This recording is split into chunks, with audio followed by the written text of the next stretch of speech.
Why get all your holiday decorations delivered through Instacart? Because maybe you only bought 2 wreaths but have 12 windows. Or maybe your toddler got very eager with the advent calendar. Or maybe the inflatable snowman didn't make it through the snowstorm.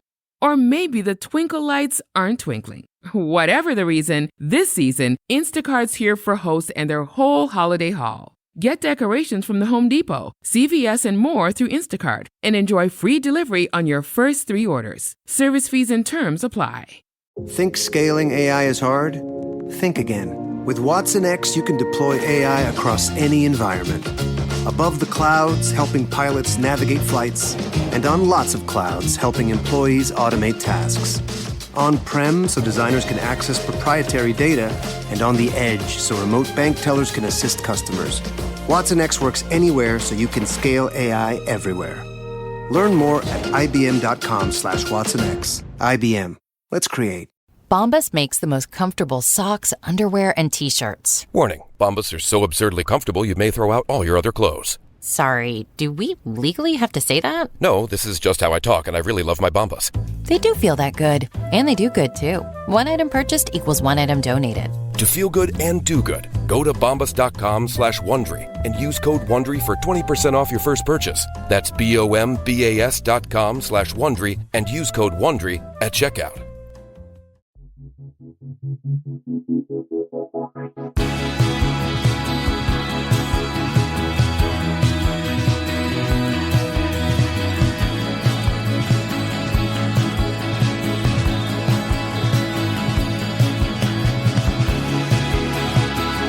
You're listening to 100 Words or Less with Ray Harkins.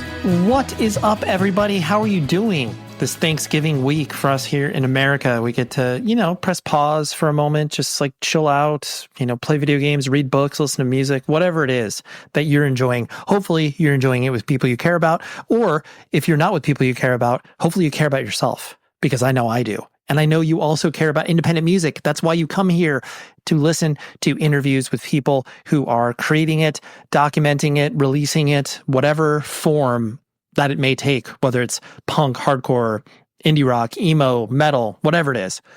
But today is a special conversation because it's a live one that I did, not in front of an audience, but I flew out to the amazing New England Metal and Hardcore Festival this past year, 2024. It was in September, August, I think.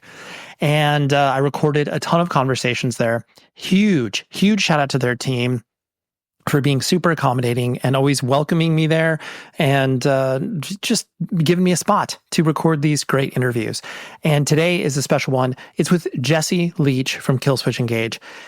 I had him on the show probably 7 some odd years ago, and maybe even more.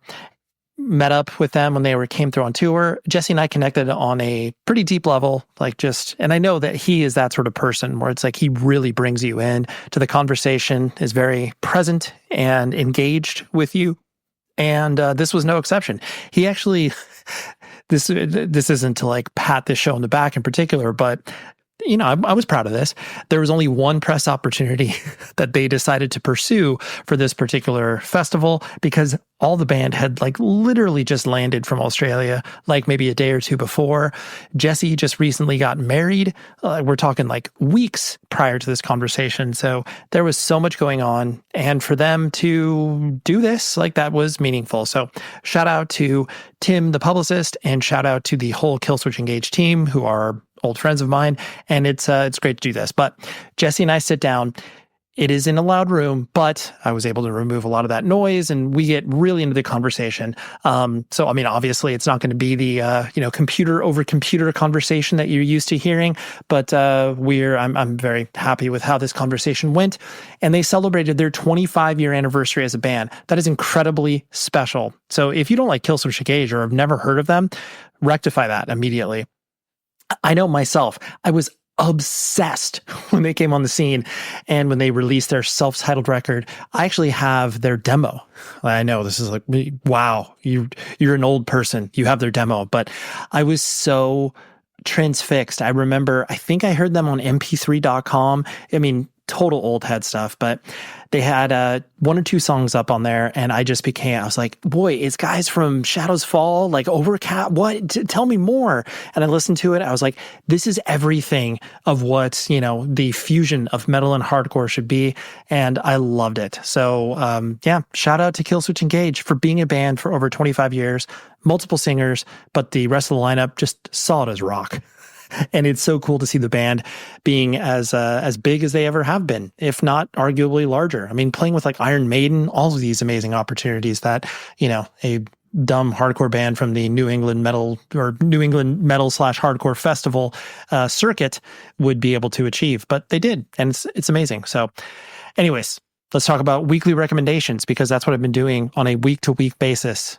Obviously, that's why they're called weekly recommendations, right? I'm maybe being a little duplicative in my speak, but there's a link in the show notes to where you can go and engage with all of the music I've recommended over this past year, and hopefully you find something new that you like. This week is the band Coil Guns. The record is called Odd Love. I don't know the record label it came out on. They may have self-released this, but I fell in love with this band when they did a split with Birds in Row, who I also am a huge fan of and have only recently really started to dig into their catalog, because it was their newest record that really captured my attention. But Birds in Row and Coil Guns are very similar. It's sort of like angular hardcore, but there's also a lot of like, aggressive indie rock, I guess you would call it, where it's definitely not quiet, but there's way more nuance than what you would see in, your average hardcore or metallic hardcore band. So Coil Guns, actually, you know what? A good comparison point, this just came to me right now, is And You Will Know Us by the Trail of the Dead. There's elements of that band. They as in Coil Guns, are definitely way more aggressive, but has elements of that. So it's kind of cool, angular, post-rock meets aggressive hardcore, but not like too aggressive. So love this record, and I really encourage you to check it out, because it just came out. So, it might make my year-end list. Who knows? I'm compiling that as we speak. But like I said, dive into the show notes playlist. You will find this record and then everything else I recommend this year. Also, email the show, 100wordspodcast@gmail.com. Love to receive feedback and recommendations, whatever it is that you are looking to correspond with me on. I love to see that. Also, leave a rating and review on the Apple Podcast page, or just leave a rating on the Spotify page. Those are instrumental in this show reaching new people, because this show has existed for 12, 13 years. And even though I feel like I've reached some sort of like leveling off or pinnacle or whatever, where it's like, okay, cool. Like, I think everybody that knows the show like needs to know the show. That's not the case. So please do that. It takes you 10 seconds and it's free. I'm not bothering you for anything besides that, just the simple interaction of clicking buttons on your phone. Also, I'm going to be pulling out some of my conversations that I've had from many, many years ago that I feel like deserve to be highlighted, and then also remixed, remastered. And I know that sounds like it's like, a deluxe re-release of a band's record, but there are some conversations I had way back in the day where I frankly didn't know what I was doing in regards to audio or engineering or anything like that. So I'm going to be able to put it through the modern lens, be able to bring forward these conversations. So I'll be doing it a couple of times a month. So don't be alarmed if you see shows pop up in your feed more than once a week, because trust me, I don't want to wear out my welcome, but at the same time, there are old conversations that I've had that are still very relevant and very worth your while in checking out, because sometimes, a person just found out about the show like literally this week. So anyways, let's talk to Jesse live at the New England Metal and Hardcore Festival from Killswitch Engage, and let's go.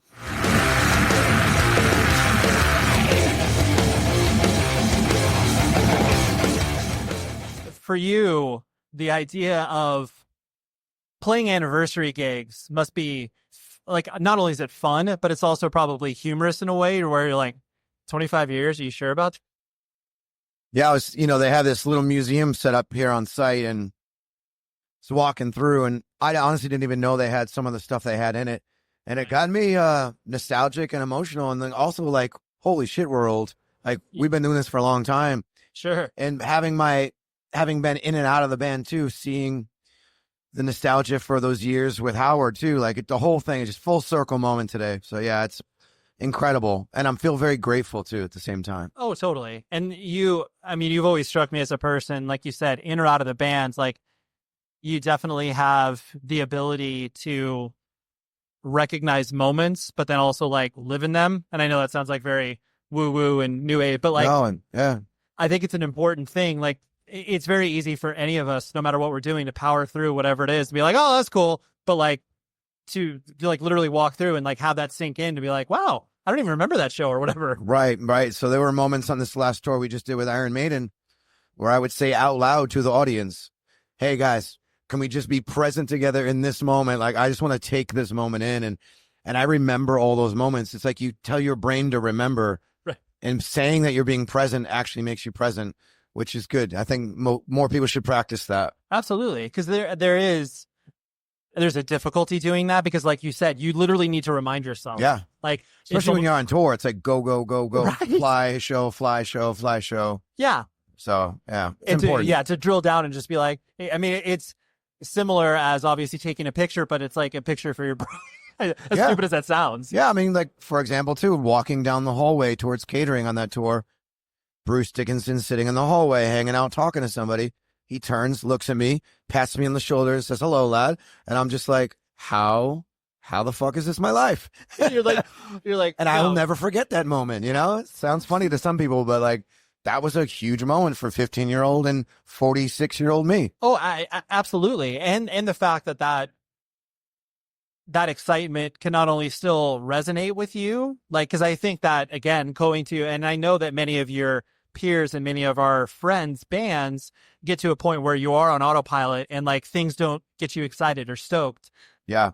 And it's trying to remember those moments of like, yeah, Bruce Dickinson tapping you in the shoulder. It's like, well, I'm never going to forget that. Yeah, like, yeah. You have to have that. I also think it's important too. I go to shows. Yeah. I still get in the pit. Like last night I was in the pit for God Forbid. Sure. But I still make myself available.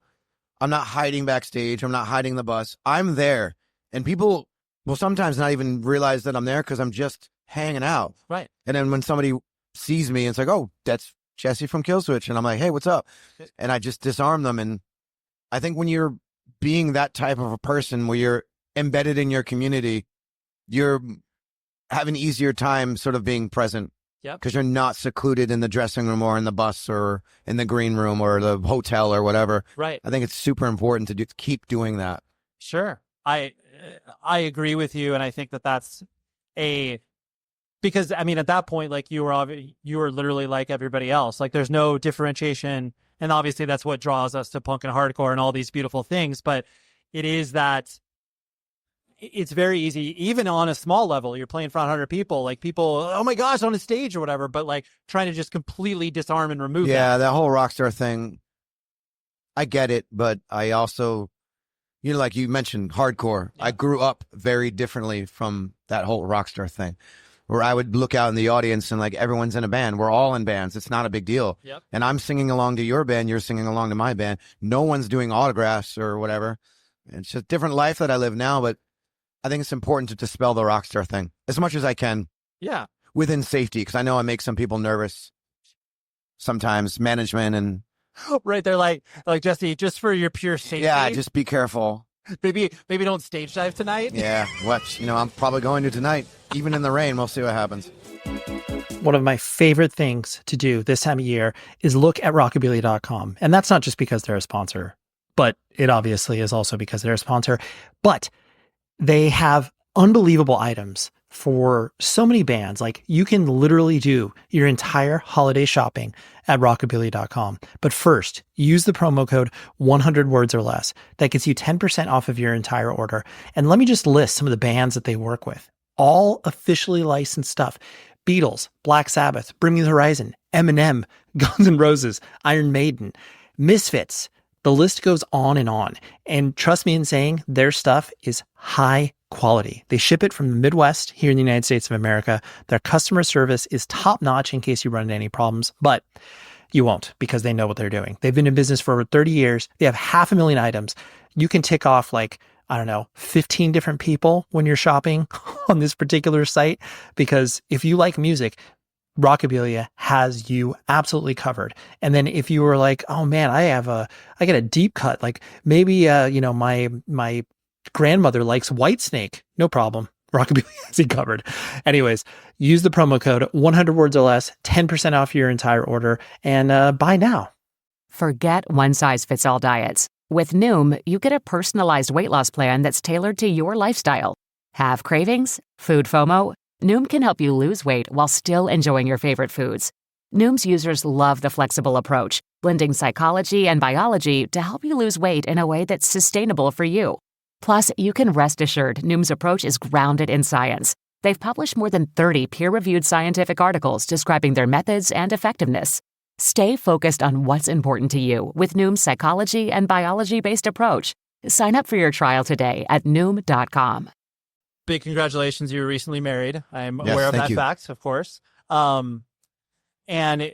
Obviously being in a committed relationship, like that changes a person, over time, immediately, whatever. There's different variations, obviously, in there. What do you think, like being in this relationship and then obviously taking that next step? What has changed about you, or what do you reflect on in regards to going through something like that? I think the big thing I've been learning a lot lately is being considerate, especially when you live this kind of a lifestyle, considering her feelings before I do something or say something or whatever. When you're in a relationship, communication's key. But I think consideration should take the front seat with a lot of relationships. When you're I hate to use this term, semi-famous person. Sure, it's okay. You sort of navigate life a little differently, and people treat you differently. So you're used to having this privilege that you just kind of tell people what to do, say what you want, and you get it. And it's not that way in a marriage or a friendship or, whatever. And that's been the big thing for me is she keeps me grounded, and she keeps me realizing that I need to work as a partner. I can lead in the relationship here and there, but we are partners. So that's been the big thing lately we've been moving through in our relationship after being married. Marriage is not the end. It's the beginning of a whole other thing. Totally. So that's part of it. And I'm grateful for the lessons that I'm learning. I think it's important to progress as a person when you're with somebody. Absolutely. No, it's really and look at your own flaws and go, oh yeah, I got to work on that shit. That's something I got to work on. Because everybody is the hero of their own story. And then it isn't until you realize where it's like, oh yes, like as much as I can initially be defensive about it being called out for whatever reason. Yeah. There is a reason that exists. Well, you just used another keyword, defensive. Sure. I've been learning that lesson to just listen to what she's saying instead of immediately going, well, no. Because that's just going to make it worse. Totally. It's a big lesson to be learning. Right. Anyone who's listening out there, you're in a relationship, and don't get defensive. Let that person talk. Totally. That's huge. Or the other proverbial, just send people through the roof. Just hey, calm down. Oh yeah, never do that. Never. Oh, I know that. No, I knew that early on with her. Absolutely. Do not. No. Yeah, you're like this. Let it out. Let it. Just keep going. I'm here. Go. No, she's amazing. I love her to death. She's amazing. That is an exciting thing. The talking about what you were saying in regards to dispelling any rock starness and that's been pretty abundantly clear for anybody that's paid attention to you that's a real tenet of yourself, which I think backs into the handwritten lyrics and being able to do vocal collaborations with anybody who's interested. And I know you're overwhelmed. Overwhelmed, but grateful too. Overwhelmed for sure. Sure. But how cool for me to be able to interact with fans in that way. Right. And read their messages and emails and correspond with them on a regular basis. It's been rewarding as well. Right. And that's what I was going to say, where it was like, I'm sure you had expectations for it, oh, there's going to be some interest or what have you. And I know that has been probably exceeded, expanded. Yeah.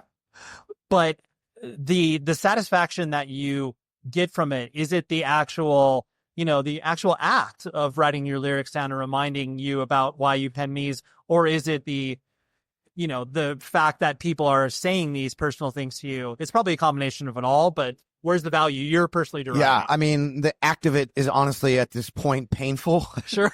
Because it's been, I'm lucky if I can get 12 done a day. Yeah. And I'm going to guess maybe 600-700 orders. Wow.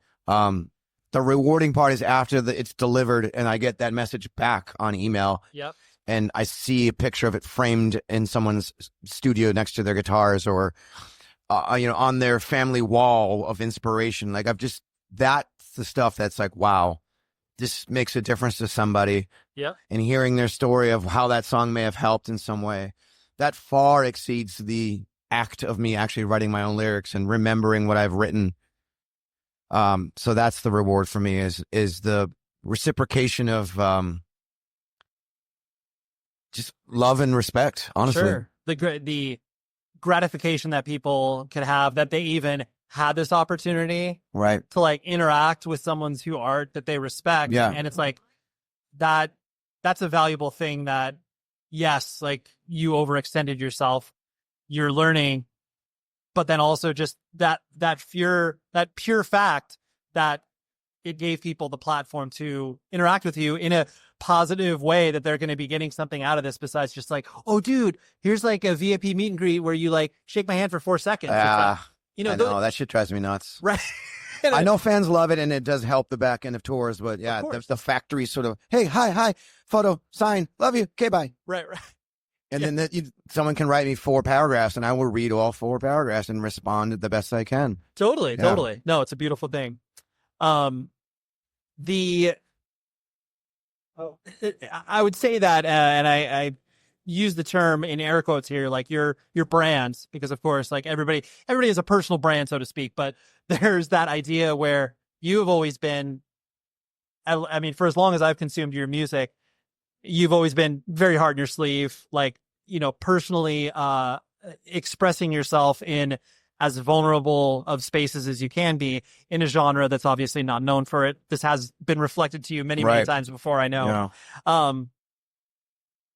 There's obviously been a sea change where people have been, normalizing therapy, normalizing the ability to express oneself either sentimentally in places that are not normal for places to express themselves that way.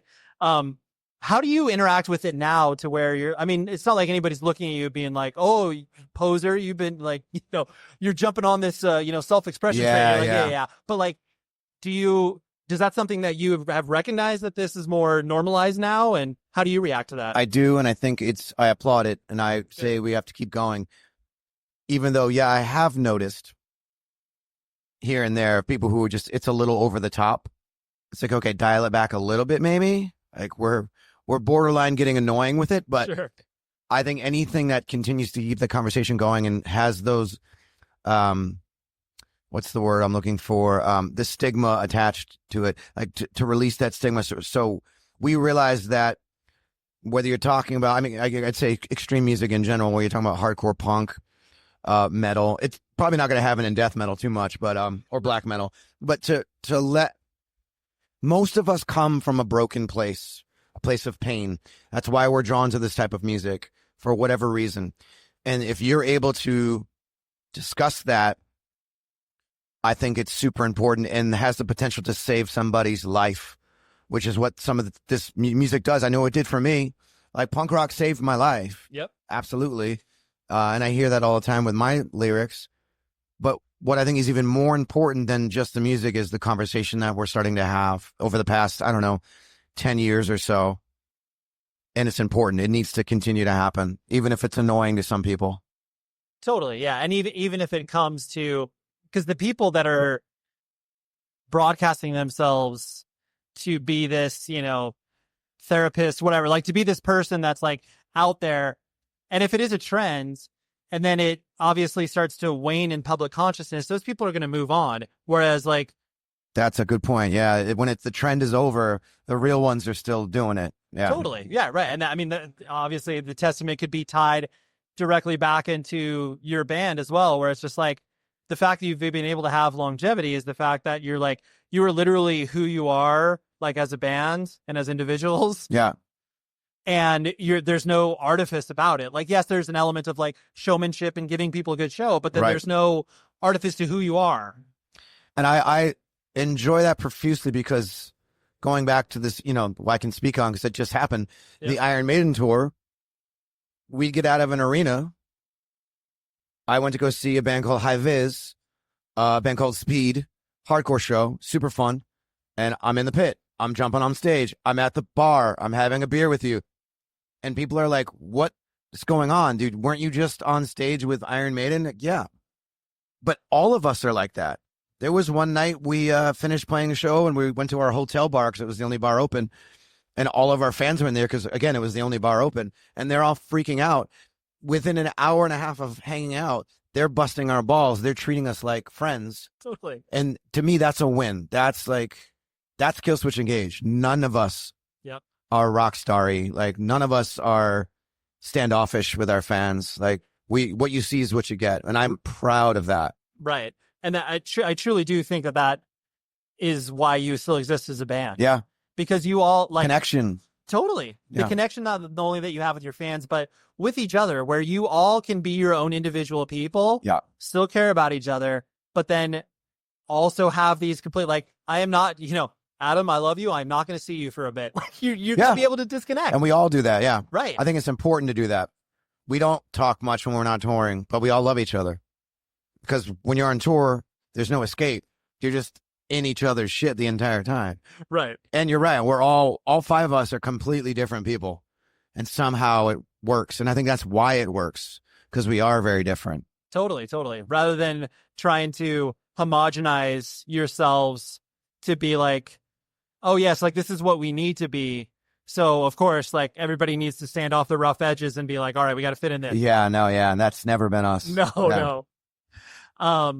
It seems like, I mean, you guys have obviously done your fair share of touring in the States, but then internationally, it seems like you've been able to have a lot of not only cool opportunities to tour with Iron Maiden and stuff like that, but just been able to do other things across the world in places that most bands don't tread. Yeah. And when you're experiencing these new places, or even if it's a place that you've been before, how do you compare and contrast like what you experience in the States versus other places? Not looking for you to talk crap on America versus other, but still, if there's... I mean, I could if you want me to. Yeah. The amount of appreciation, I think, generally speaking, that you get in more off the beaten path areas, small towns in Australia, for example. We just did small shows and not in the major city at all. And the fans were insane. Sure. Like insane, hungry. Like the same thing when we met fans in Taipei, in South Africa, in Russia. There's such an emotional attachment and excitement because, in the States, you can come see us pretty often. We tour at least every year or so in your area in the United States. So the fans are great, but it's kind of been there, done that a little bit, where when you go into those places that the bands don't really go, it's just unforgettable. It's not even just your senses. You're seeing it. You're seeing the body language. You're seeing the emotion, the expression. And people are more willing to tell you their life story immediately when they see you because they realize this is a very rare opportunity. So it can be intense too. Sure. But I welcome it. It's life altering. Speed, Angel Dust, End It, Casey, Crippled Black Phoenix. I'm not just randomly naming bands. These are all pieces of merch, whether it's vinyl, whether it's shirts, hoodies, fanny packs, whatever it is you're into. Go to evilgreed.net. They are an amazing web store provider from all these bands and record labels. The thing is they have a very specific point of view. They only work with bands that they personally really enjoy from a musical perspective. And then on top of it, it falls under this cool banner of cool artistic heavy stuff. And that's just me giving them that label. They didn't actually articulate that. I think they say heavy music merchandise, but I digress.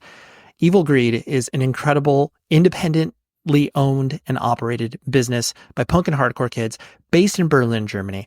But the exchange rate is in our favor. We can get stuff from them shipped to you very quickly at a very reasonable price. All of these things, again, work in your favor. So go to evilgreed.net and then shop. You can be like, you know what? I want to get the, new Counterparts EP, or maybe on top of that, I want to get, the new On Broken Wings. Well, not new On Broken Wings, but re-release. So you get it. if you listen to the show, I can guarantee you will find at least half a dozen items where you will be able to put in your cart, check out, and then boom. And just think, if you have a punk, hardcore, metal person in your life, this is the best place to buy a gift, full stop. So shout out to Evil Greed and shout out to all of you. Designed for working professionals, Georgetown's Executive MBA features a hybrid format that delivers community on campus and convenience at home. Classes are held in person 1 weekend per month on our Washington, D.C. campus and 1 Saturday per month online, helping you balance work, life, and career advancement. Plus, you'll have the opportunity to participate in an international consulting project abroad with a global client. You'll get to choose from a variety of electives to customize your curriculum based on your interests and career goals. And enjoy the access only Georgetown provides in DC, with connections to industry experts, global leaders, and influential institutions. It's time to expand your understanding of how globalization shapes both global and local business strategy. Ready to build your legacy as a business leader? Earn Georgetown's Executive MBA. Explore the program at msb.georgetown.edu/EMBA-podcast. You of all people, you're like, listen, I can be a receptacle for intensity. Yeah, and I have been. You're like, there have been days, I'm not going to lie, there have been Absolutely. days where I will go back to my room and cry from some of the shit that I've heard. I can imagine. And it's just like envisioning what I've been told, especially when you're talking about like sexual abuse and stuff like that. Like that just breaks my heart in 5 pieces. But to know that somehow our music has helped that person, that's the purpose-driven life that I live that far exceeds any type of notoriety or fame or, again, rock star bullshit. That's why I'm still doing it and why I care as much as I do, because of that kind of stuff. And you tend to get that more in remote places, people who are just intense. Sure. It's like they've literally been waiting years. Their whole lives. Totally. Yeah. Like the moment that your music resonated with them, they were just like, all right, so maybe in 10 years, I'm like, yeah, you never know. Yeah. And that's happened a bunch of times. Right. And then you meet people who's like, their kids have said they've been waiting their whole life. And then the parents have been like, yeah, half my life I've been waiting. Yeah. it's beautiful. Yeah. No, it's an incredible experience. Kind of looking back through the lens of the perspective that you have now for what you've gone through with the band, being in and out of it. And then just looking back and like trying to be honest with yourself of the, mistakes that you have made, whether it's like not talking about like embarrassing things about you, but just being like, oh man, I wish I would have been more cognizant about the way that I acted this way during this time. Like, are there things you look back on, whatever, 20 years ago, as opposed to 25 years ago, the celebration? So do you look back and reflexively say, oh yes, like I see where I made some errors here? Oh yeah, all the time. Okay. I have some cringeworthy moments on YouTube. I would say being more self-aware, because sometimes I could come off semi-cocky here and there when I'm feeling insecure. Okay. The younger me would puff up a little bit. Okay. I think the comparison between me and Howard Jones when I was younger really got to me a little bit, where I feel like I misstepped and probably misspoke a few times. And now that I am where I am, especially my relationship with Howard and my own insecurities, that shit is pretty much gone. Yeah. And it's laughable to me now because I love that guy. There's never been bad blood between us. Right. It's just when you're younger and you're an artist and you're constantly being compared, I think that used to really get to me on a whole other level because it was constant. Oh, yeah. I mean, it's still kind of constant, but Sure. back then it was hard. And, trying to sing songs I didn't write and embody them and like find my own emotion through them. That's difficult when you're young and you're still trying to prove yourself a little bit. Yeah. So if I could change one thing about me, not that I'd live with regrets, but Sure. I wish I had a little more wisdom and foresight and confidence in myself to just be who I am, be myself, instead of trying to be something that I thought would reflect well on me, trying to hide insecurities, if that makes any sense. No, I never thought about it from your perspective, but that idea where it's like, You have such an interesting experience where it's like the mold was sort of set in regards to the first release you were on, and then obviously went its different direction, and then having you come back to be like, oh yeah, there are a lot of elements that I'm obviously familiar with, but then getting into the headspace of being like, oh, I'm singing lyrics that obviously I did not pen, but like are clearly going to be a part of our set forever. So I'm going to have to figure out how to incorporate this in my life. I remember first hearing End of Heartache and being like, ugh, I would have never written that. Like, that's just, to me, it's just too obvious. It's like, where's the poetry? But older me, yep, who's sang that song so many times, there have been nights when I'm on tour and I'm in tears like, I get it. Oh, it hurts. You know? You're like, sort of the more broad brushstroke lyrics, because I'm, for the most part, try to be very poetic and intense. Yeah. I think that's one of the things that it took me a while to catch up to, is like the music that's for everybody. And that's why Killswitch were able to blow up and become as huge as they were, because there's a genius behind simplicity. And I didn't see it when I was younger. Coming back into the band, I was kind of like, oh, I got to just sing these songs. Right. I didn't write, and I don't really get it. It's like, Totally. And now I totally get it. And I love those songs. We sing them every single night, yeah. You know? You got no choice but to love them, Jesse. No, it's true. But also what makes me love music more is seeing how the fans treat those songs. Sure. Knowing that they've heard them every show and it still is intense for them. It's, it resonates on a much deeper level to where it's like, you as a musician play, I mean, because once you've released a song in the world, it's not yours. Yep. You're done. And it's not. You are at that point, you are a mouthpiece. And like, I know some people reflexively look like, oh, like, what am I, just a jukebox up here? And it's like, to a certain extent you are. Yeah. If you want your career to go well, and you want to play to a large audience, you have to have repetition, period. Of course. I mean, I would want the same thing from bands that I love. Are you kidding me? Totally. You put out a new record. I love that new record. Play a bunch of songs of it. Great. But don't neglect the things that I grew up with, that I am emotionally attached to, that I need to hear from my own catharsis. Right. Don't be selfish as an artist. You can't be. No, when it comes to that type of stuff, you can't be selfish, because people are going to be like, this guy's a pompous asshole. Totally. You're like, what brought me here in the first place? Yeah. Well, obviously will get me in the door. Everything else will keep me engaged with what you're doing. Right. It's just, how do you lay it out? And I think that's the brilliance of Justin, who makes all of our set lists. It's his specialty. Right. How do you create a pattern of songs where you keep people engaged, even if it's a song that they're like, it's okay. Sure. I'm waiting for the next one.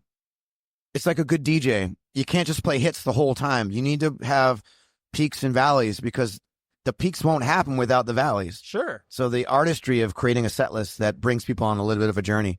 Totally. And I think we're going to do that tonight for sure. Celebrating 25 years, playing something off of every record, and how we're doing it. It's interesting. It's mathematical, and Justin did a hell of a job. It's a game of Tetris. It is, yeah, and he's a smart dude. So the last thing I want to hit on was the idea that the core of your foundation, like we were talking about, punk and hardcore. If I'm absolutely putting you in the spot here, and there's clearly no wrong answer, and I know you're gonna, like, in 5 minutes from now, you'd be like, oh, I wish I said this. If you were building your Mount Rushmore of bands that are important to you, doesn't have to be important to others. Like, you're putting on your, and I'm limiting you to obviously the punk and hardcore world, so you don't have to feel like you mentioned the Beatles or anything like that. Yeah. But I'm giving you carte blanche. You can. Is there a number or just whatever? So Mount Rushmore is 4 presidents. Okay, so 4. We'll select 4 bands that I would not be who I am without them. Yeah. The Clash. Okay. Bad Brains. Perfect. I'm gonna go curveball here and say Bloodlet, because I love that. Yeah, that just popped in my head because I feel like I haven't mentioned them enough. Sure. Because I remember seeing them and they were so different. Yeah. And they brought such a different element, the slowness. And his lyrics had odd, big biblical themes to them. And it was dark poetry, and it was like a man crying out to the sky. Yep. That shit changed me. And then I'm going to piggyback on that and stay intense and go Integrity as well. Oh, yeah. Because I think lyric-wise, those 2 bands made me realize you can go dark. So the Clash and the Bad Brains for the light. The light. And the positivity and the social justice. Yes. And bands like Bloodlet and Integrity, because they gave me permission to look at the darker side of myself. Right. Yeah. So there you go. That is a great yin and yang, as they say. Yeah. That's pretty much where my lyrics are. If you read my lyrics, the verses are usually, we're going to talk about some dark stuff, and then we're going to get to the chorus, and everything's going to be all right. I'm going to be fine. That's kind of the formula. I've tried to break it up a little bit, but that's pretty much my formula. I like that. It's the ebb and flow. It's the beautiful ebb and flow. Well, Jesse, I very much appreciate you doing this. Oh, it's a pleasure. Pleasure's all mine. It is. Put me in the spirits. It is a. Boom, there you go. That was Jesse Leach from Killswitch Engage. And that tomfoolery that you heard at the very end was Scott Lee, the founder of New England Metal and Hardcore Festival, coming over and interrupting the interview. Because he does that, I'm not even exaggerating, probably 2 or 3 other times the weekend. He actually joins one of the interviews that I have at one point. So it's funny and it's very enjoyable. Anyways, big shout out again to Jesse and the whole Killswitch Engage team. Happy 25th birthday, and maybe, another 10, 15 more to go or whatever, maybe even longer. Who knows? I mean, this stuff can all just turn into classic rock at a certain point. Anyways, next week I have a quote unquote normal episode of the podcast, but it's slightly different because I wouldn't call it combative, but I would say that, I challenge this person's notions and kind of have them defend a certain genre of music. And the person on next week is an author. His name is Aaron Carnes. Or Carnes. Anyways, he wrote a book called In Defense of Ska. And this is the softcover edition that is coming out because the hardcover edition came out 2 some odd years ago. I read it. It was a really good book. Frankly, most ska is terrible to me. I like maybe 10 to 15% of it. And so Aaron was talking to me about coming on the show, and I was like, I want to, kind of dig in and talk about certain misconceptions and ways that people perceive ska and don't like it. So, like I said, I wasn't combative, and this is not a confrontational interview, but we playfully banter back and forth, and it was really enjoyable. So that's what we got next week. Aaron, the author from In Defense of Ska. Until then, please be safe, everybody.